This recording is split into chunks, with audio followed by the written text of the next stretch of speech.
అంతకంటే ఎక్కువగా సాక్ష్యం లేని జీవితంలో, చీకటి సంబంధమైన వ్యసనాలలో, ఐగుప్తు ప్రజల మధ్యలో ఏ రీతిగా అయితే ఇశ్రాయేలు బానిసలై ఉన్నారో, నీవు నేను కూడా ఈ ఐగుప్తు లాంటి లోకంలో నీవు నేను పాపానికి దాసులమై ఉన్నాము.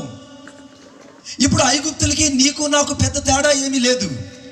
ఐగుప్తు దేశంలో ఇశ్రాయేలు ఏ రీతిగా అయితే బానిసలుగా ఉన్నారో, నీవు కూడా ఈ ఐగుప్తులైనటువంటి లోకములో నీవు నేను పాపానికి దాసులమై ఉన్నాము.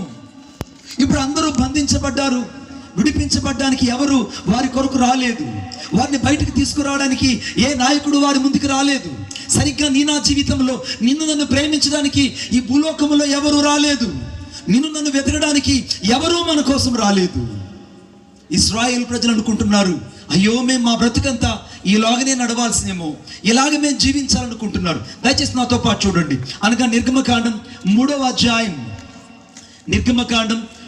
అధ్యాయం నేను చదువుతున్నాను.